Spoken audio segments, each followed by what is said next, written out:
Dalam ilahi menuntut kesatuan, maju serta membela kebenaran untuk negara, bangsa dan kemakmuran.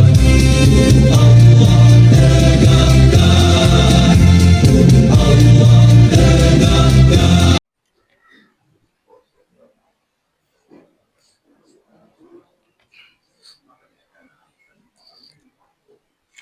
Assalamualaikum warahmatullahi wabarakatuh.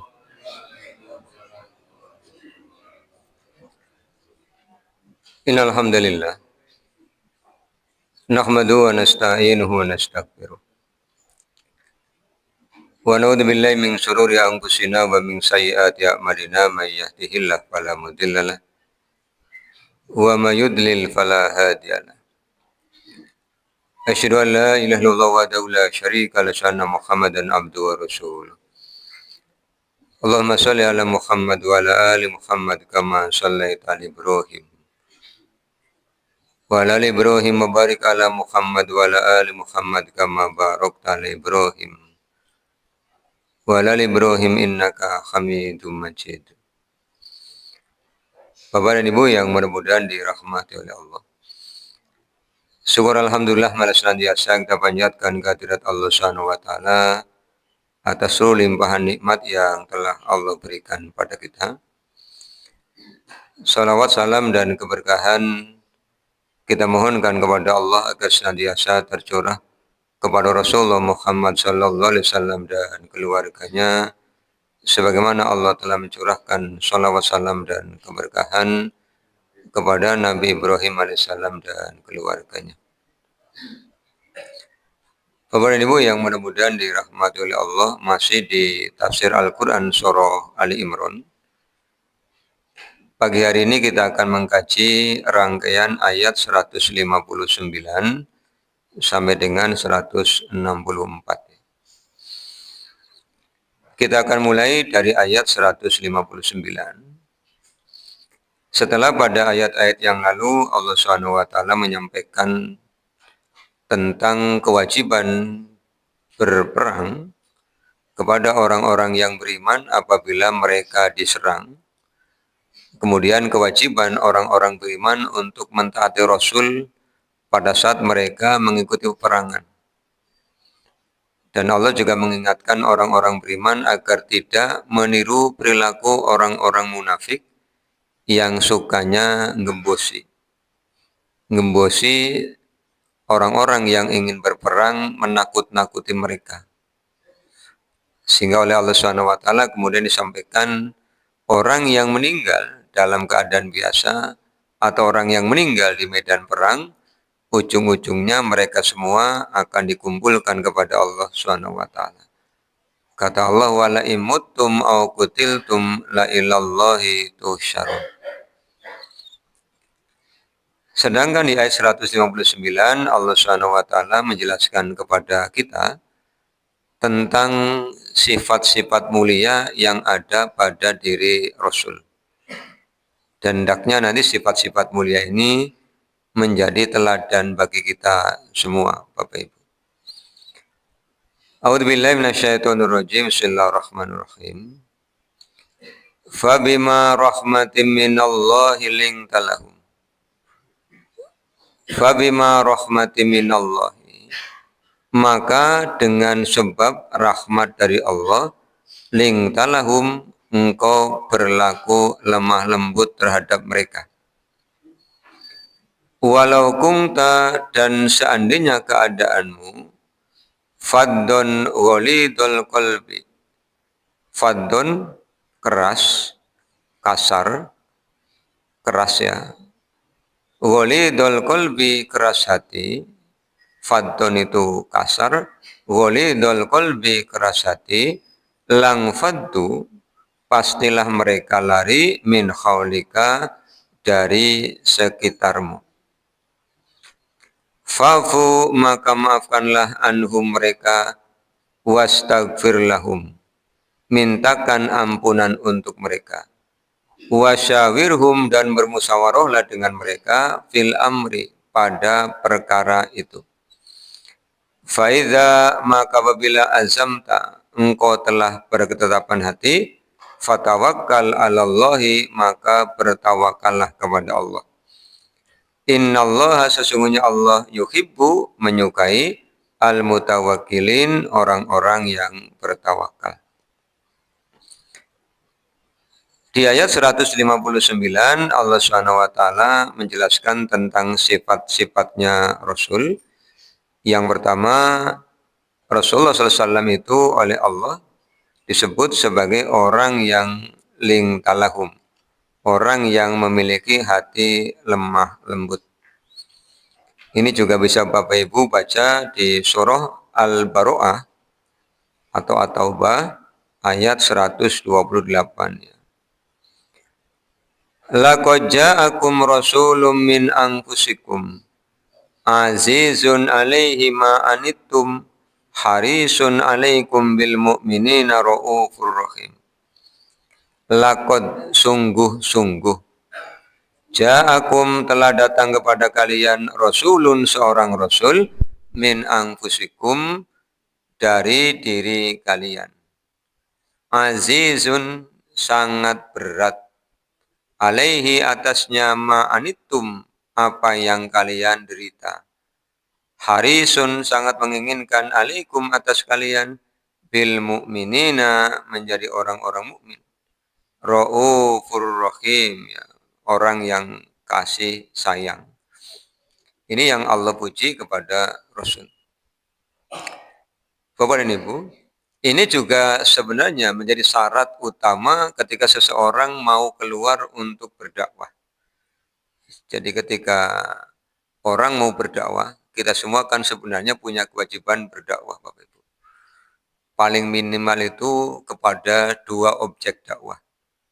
Satu, diri sendiri, ku angkusakum, yang kedua kepada keluarga, wa ahlikum, jadi kepada diri sendiri dan kepada orang lain.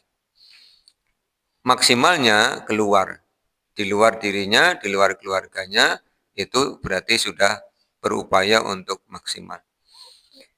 Selain punya kompetensi keilmuan, maka para da'i, sebagaimana Rasulullah adalah gurunya para da'i, gurunya para guru, itu harus menjadi orang yang memiliki hati lemah lembut.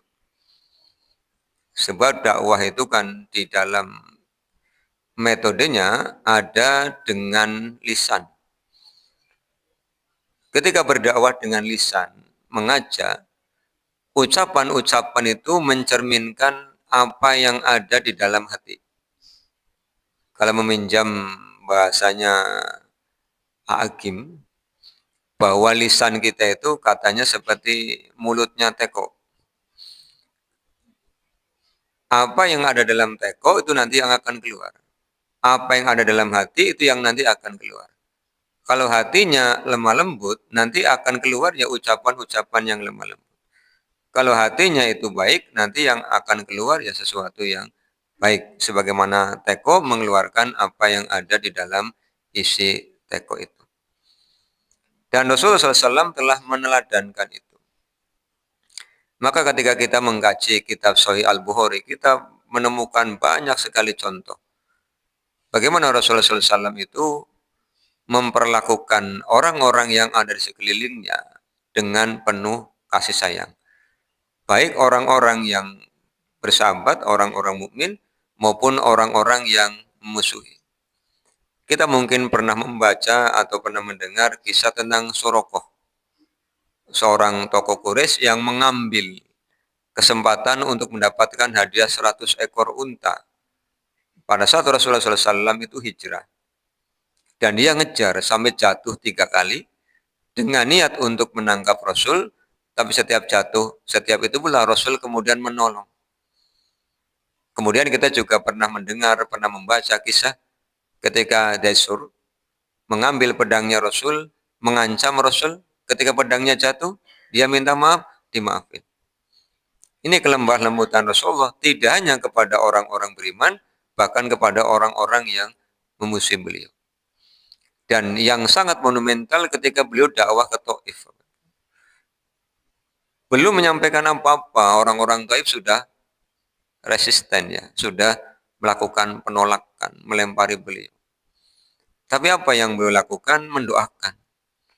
Yang kita semua tahu apa yang beliau minta kepada Allah. Allahumma hdi qaumin fa innahum la ya'lamun. Ya Allah, berilah kaum itu petunjuk karena mereka tidak tahu. Ini bukti kelemah lembutan Rasulullah.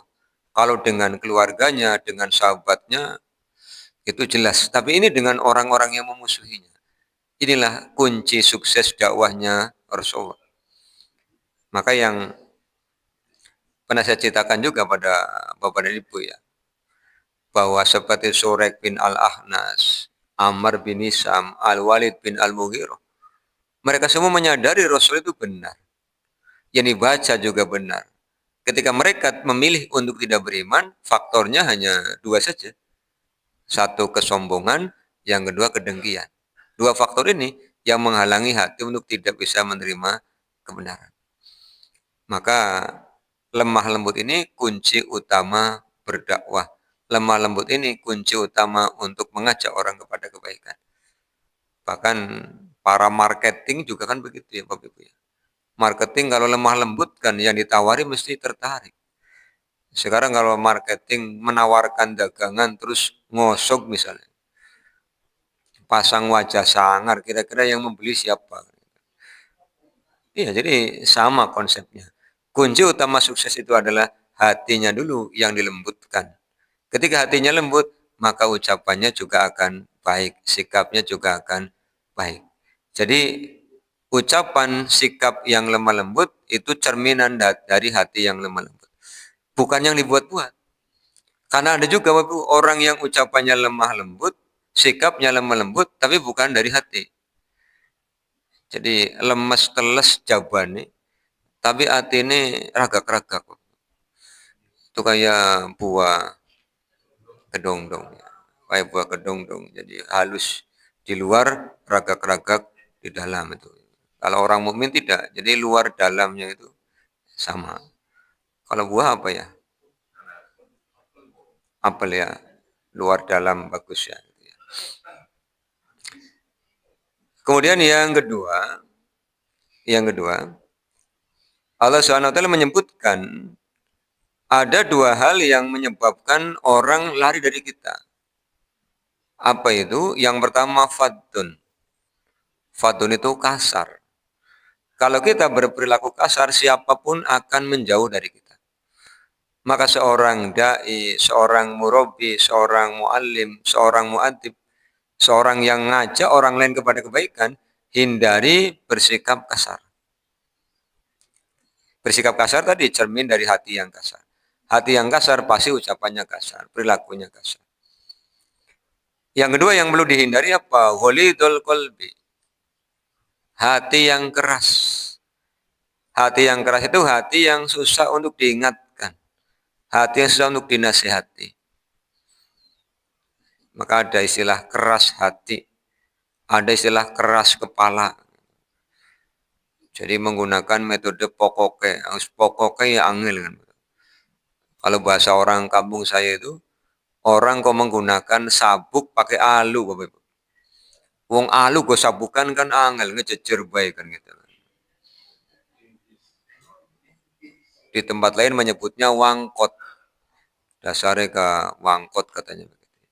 Salah diingatkan tidak mau. Itu jangan harap orang akan mau mendengarkan ajakan-ajakannya. Ini jadi dua hal yang saling bertolak belakang. Kalau orang memiliki hati yang lembut, nah, otomatis sikapnya lembut. Kalau hatinya keras, otomatis sikapnya kasar. Maka ini harus dihindari. Kemudian Allah SWT memberikan perintah pada Rasul, yang juga perintah ini untuk kita semua, Bapak Ibu. Fa'fu anhum. Mudah memberikan maaf. Rasulullah SAW itu mudah memberikan maaf. Kemarin ngaji kitab Sahih Al-Bukhari ya, pada kitab sholat. Rasulullah SAW itu masuk ke dalam masjid. kemudian melihat ada tawanan yang sedang diikat di masjid. Ini tawanan dari Najd. Begitu Rasulullah SAW masuk, kemudian Rasul bilang, lepasin. Jadi tawanannya suruh dilepasin, tidak boleh diikat. Dia pergi ke belakang pohon kurma, ternyata mandi tawanan. Lalu balik lagi. Terus begitu ketemu Rasul, langsung masuk Islam. Hanya disuruh dilepasin, kemudian muncul kesadarannya. Ternyata Rasulullah orang yang sangat baik. Itu yang menyebabkan dakwanya berhasil. Tidak kemudian karena tawanan, kemudian diperlakukan sewenang-wenang, tidak, tetapi dimaafin. Ini fa'fu anhum. Termasuk Bapak Ibu. Rasulullah SAW itu ketika ngimami sholat, kemudian ada yang bersin. Refleksnya ketika ada yang bersin, otomatis mengucapkan hamdalah. Nah kalau ada yang mengucapkan alhamdulillah, sampingnya mesti refleks. Yarhamukallah. Hanya karena orang sholat rame, tepuk-tepuk tangan. Untuk apa? Mengingatkan. Nah setelah selesai sholat, Rasulullah balik kanan. Terus bilang begini, sholat itu isinya takbir, tahmid, tasbih, bacaan Al-Quran. Lain kali jangan diulangi.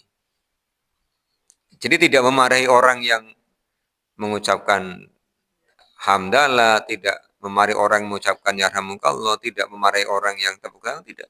Tapi ngomongnya kepada semua orang.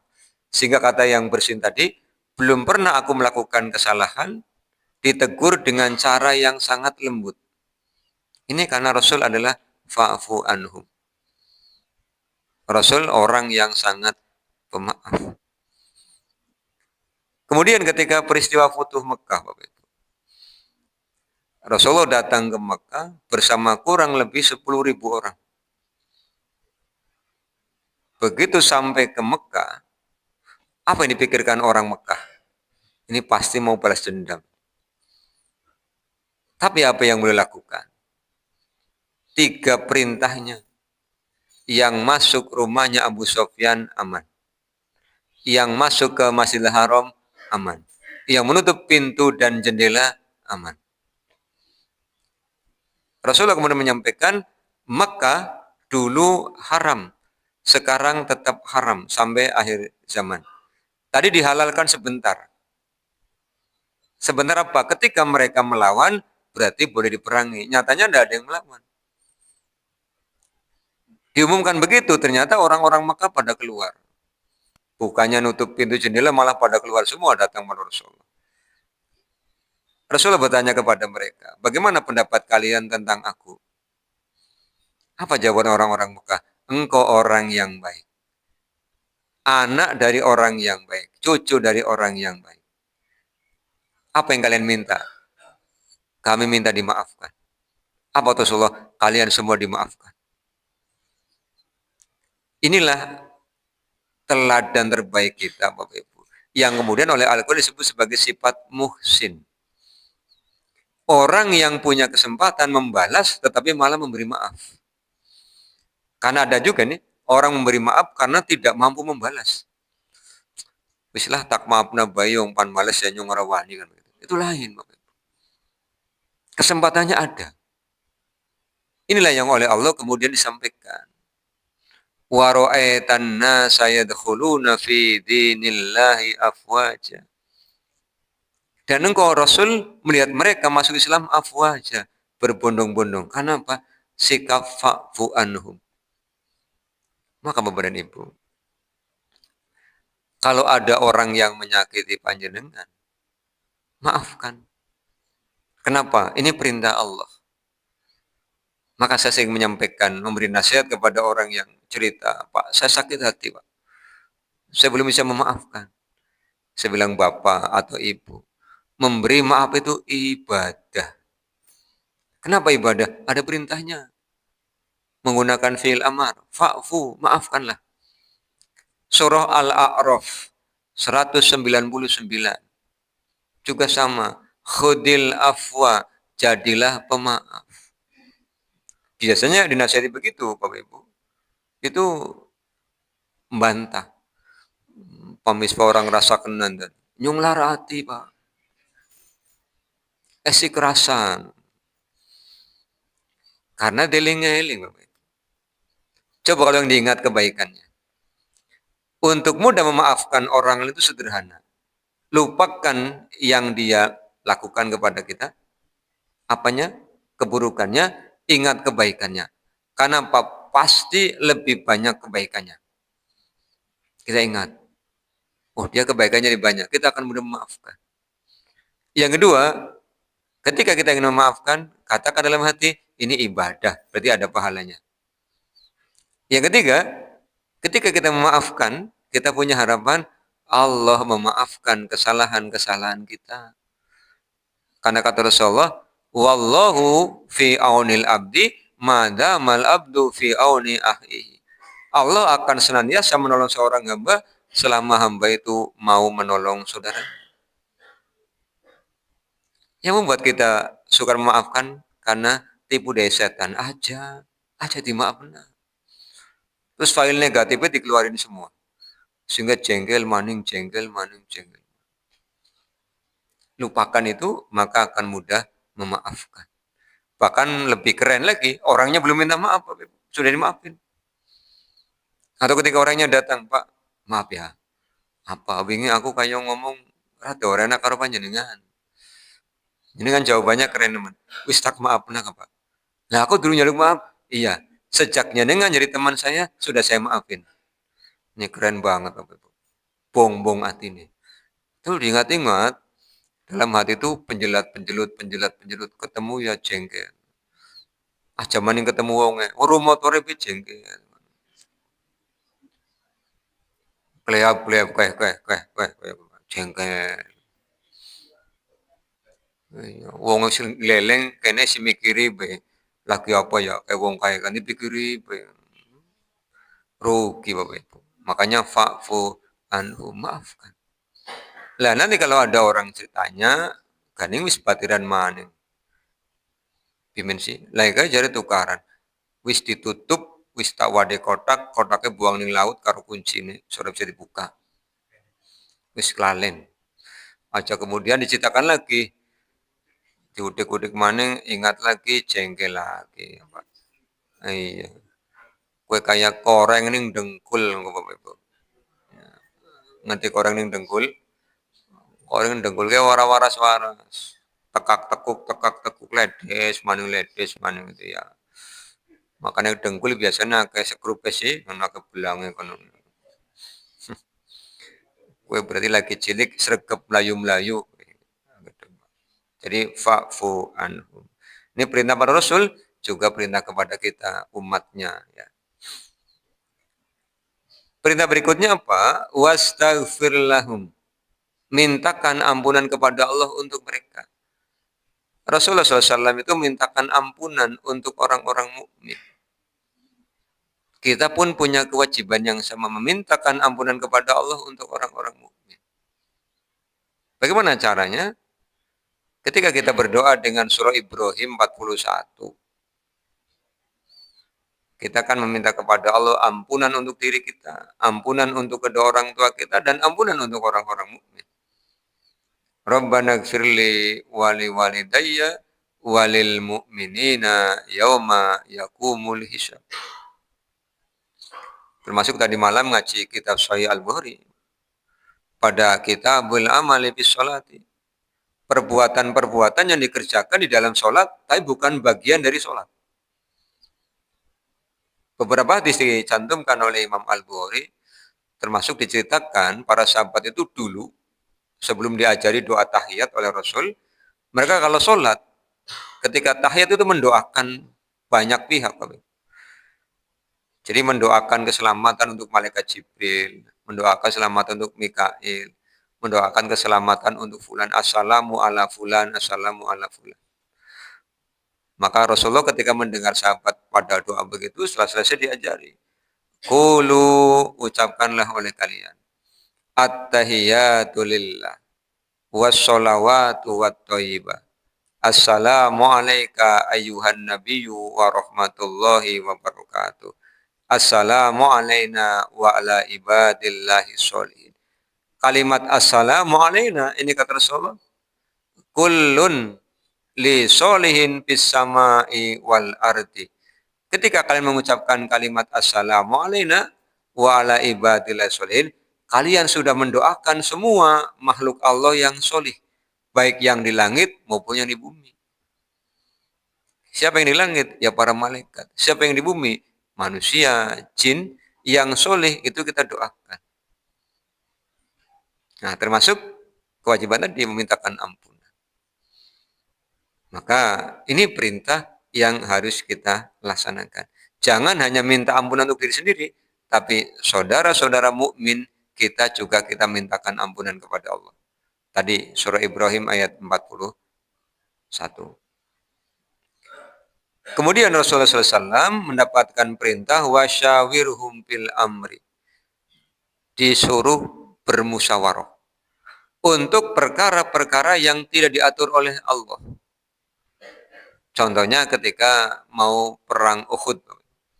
Ketika mau perang Uhud nih, sahabat itu yang muda-muda pada saat perang Badar kan belum sempat ikut. Sehingga mereka usul, ya Rasul kita sambut di luar aja. Kemudian sebagian lagi mengatakan kita tunggu di Madinah saja. Hanya rame, belum diputuskan, Rasul masuk. Begitu keluar, Rasul sudah pakai baju perangnya. Zirah perangnya dipakai. Kemudian para sahabat merasa tidak enak. Terus Rasul bilang begini, ketika seorang nabi atau Rasul tidak mengenakan pakaian perangnya, maka tidak ada alasan untuk mundur. Rasul memberikan keputusan, kita keluar. Menyambut orang-orang Makkah di Uhud. Abdullah bin Ubay bin Salul, pimpinan dari Qabilah Khazraj, tidak terima. Kemudian begitu pasukan ini keluar dari Madinah mau ke Mekah, dia mengajak 300 orang pengikutnya balik kanan. Dengan mengatakan apa, Anda usah ikut. Karena dia tidak menuruti usulku. Jadi yang pernah saya sampaikan pada Bapak Ibu ya, di antara tanda orang munafik itu mutungan, jengkelan, musyawarah nih. Idenya tidak dipakai, orang gelem melu. Walaupun saya diputuskan. Orang lah, wong usil orang tenggo, orang melu kan, itu munafik. Padahal kalau sudah musyawarah dan diputuskan, perkaranya mengikat seluruh musyawirin. Mengikat seluruh orang yang hadir di acara musyawarah. Ini Rasulullah bermusyawarah. Yang kedua ketika memperang Khandaq, itu juga musyawarah. Sehingga para sahabat ketika Rasul menyampaikan ketika akan berperang, kemudian para sahabat bertanya, ya Rasul, apakah ini dari Allah? Rasul kemudian menyampaikan, ini pemikiran saya. Ini para sahabat bilang, kalau seperti ini bagaimana ya Rasul?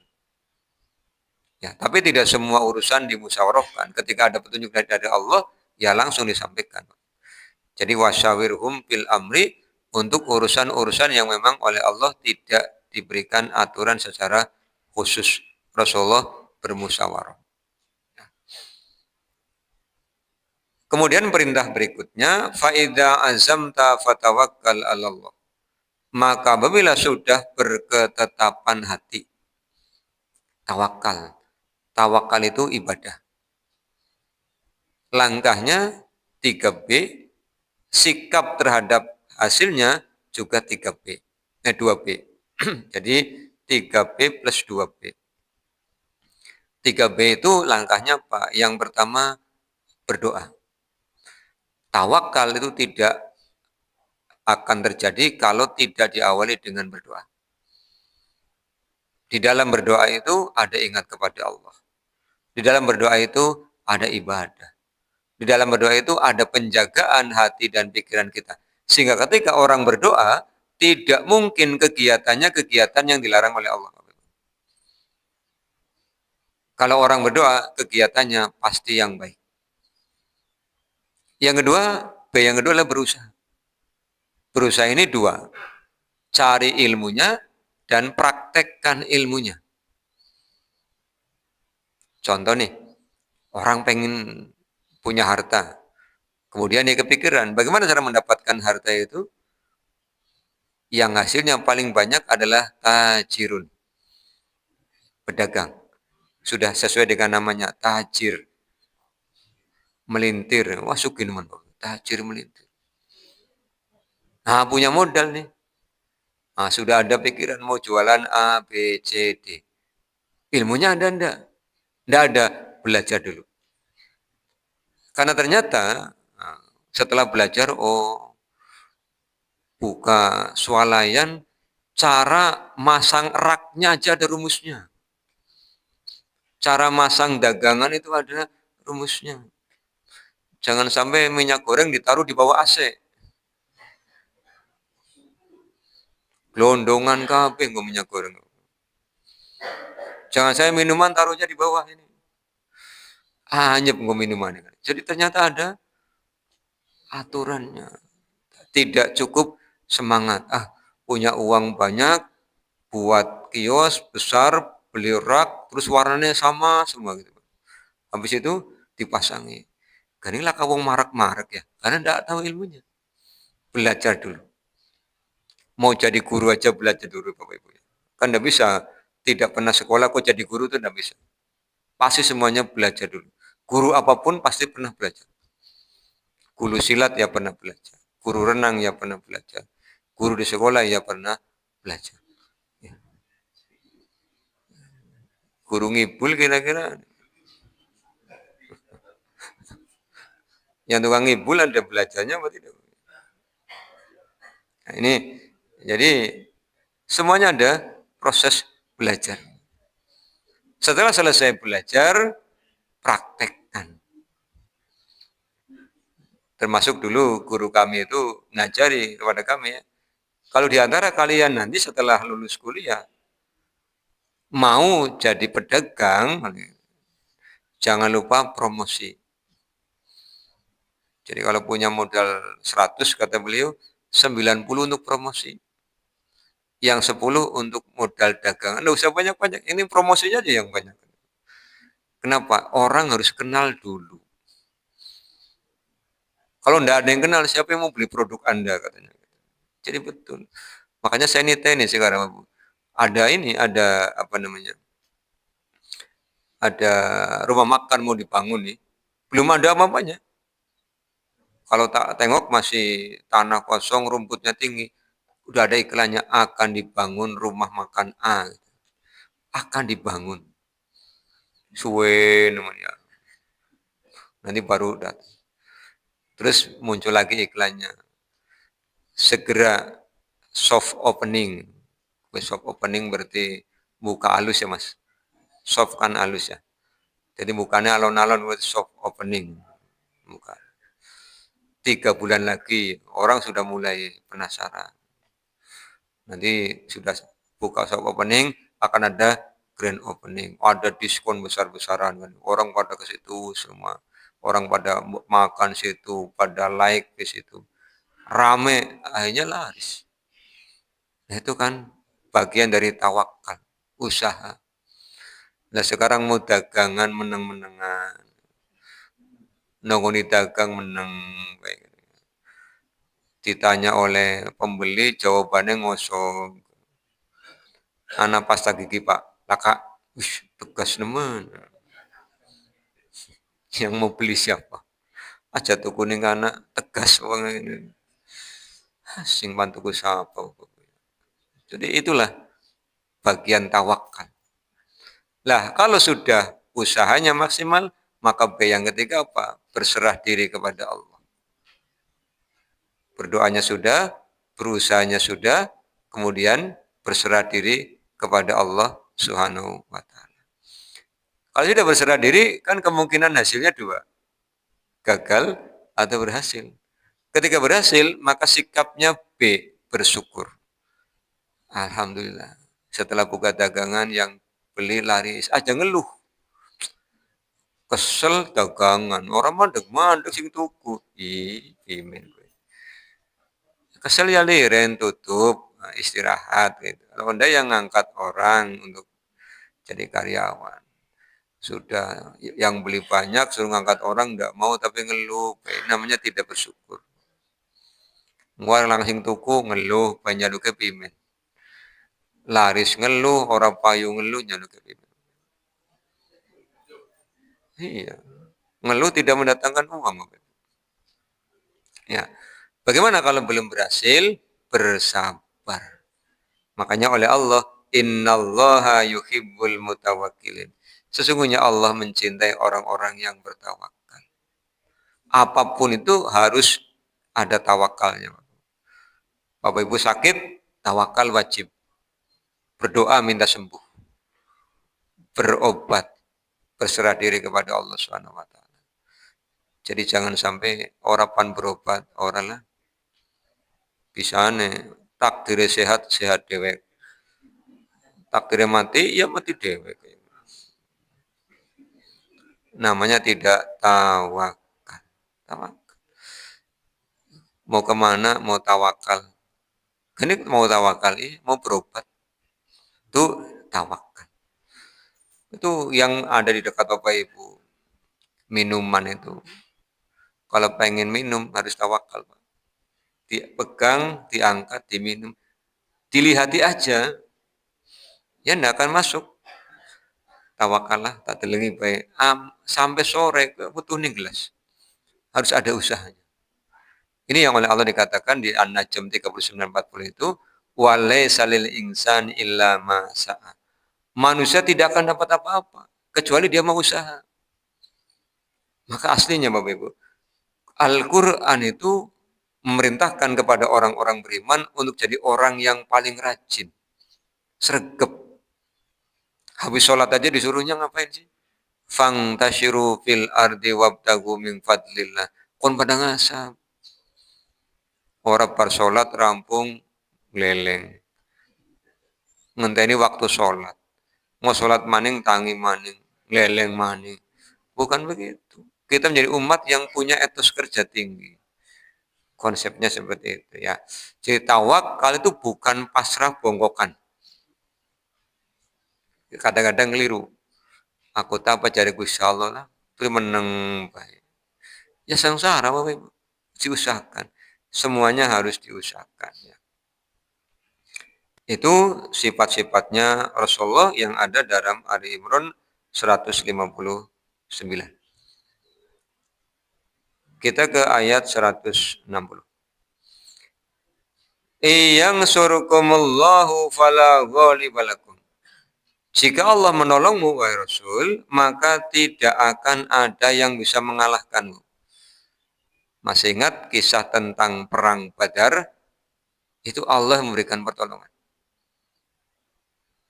Kata Allah Subhanahu wa taala di Ali Imran 123 ya, sudah kita kaji ayatnya.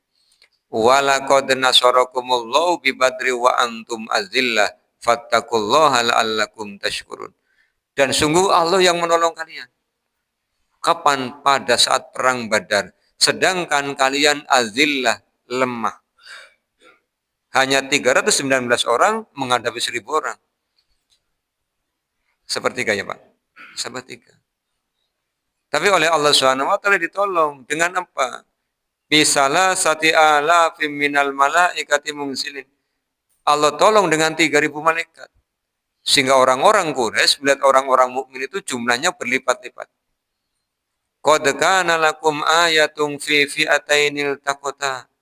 Fi'atun tuqatilu fi sabilillah wa ukhra kafiratu yaronahum mislaihim ra'yal ain. Jadi orang Quraisy lihat orang mukmin jumlahnya berlipat ganda. Sementara orang mukmin melihat orang Quraisy jumlahnya sedikit. Jadi memang apa Bapak Ibu ya, suasana batin, suasana hati ketika melihat yang di hadapannya sedikit kecil itu meningkatkan kepercayaan diri. Jangankan perang lah, lomba kan juga begitu Pak. Masih ingat zaman madrasah itu kalau lomba cerdas cermat agak grogi ketika lihat lawan-lawannya pakai kacamata Bapak Ibu. Jadi kalau tingkat dabin ke pede kan di kampung ya. Sudah tingkat kecamatan rada runtang. Kenapa? Wih, bocah kacamataan kabeh. Karena dulu di pikiran kami kalau ada anak sekolah pakai kacamata berarti pinter. bisanya pinter, sregep maca Bapak. Apa hubungannya? Zaman dulu belum ada HP sih. TV aja jarang, Pak.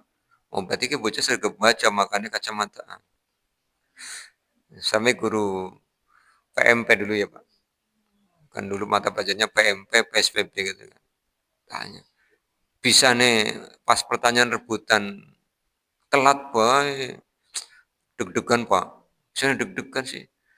Kayak musuhnya kayak kacamataan. Apa hubungannya? Berarti pinter kan. Itu menurunkan kemampuan. Maka Allah tolong dengan cara apa? Orang-orang kafir yang melihat orang-orang mukmin jumlahnya banyak, orang-orang mukmin yang melihat orang-orang kafir jumlahnya sedikit. Ini bentuk dari pertolongan Allah Subhanahu wa taala.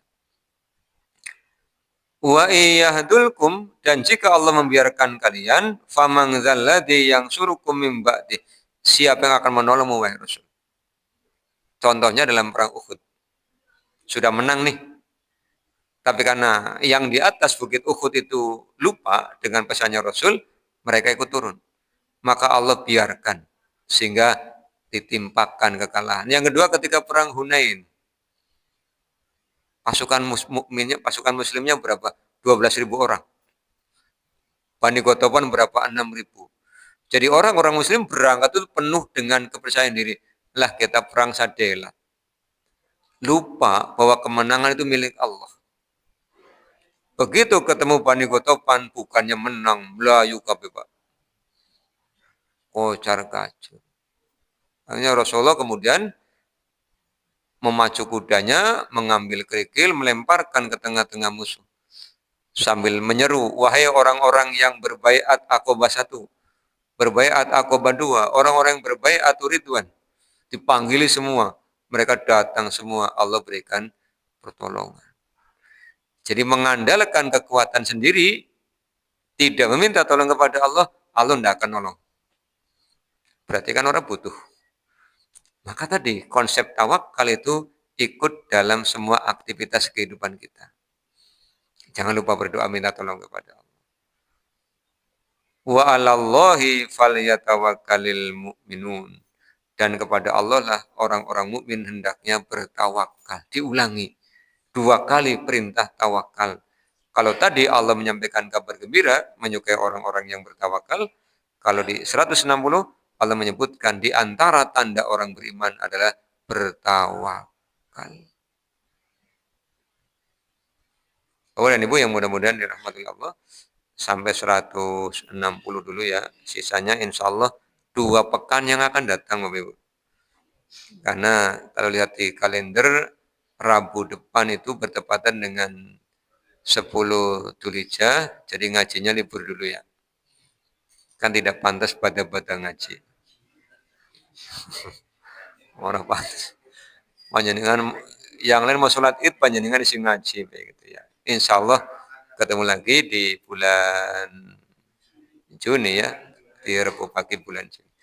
Untuk kajian Jumat malam Sabtu masih, insya Allah masih, karena belum Idul Adha ya. Demikian kita tutup dengan doa kafatul majelis.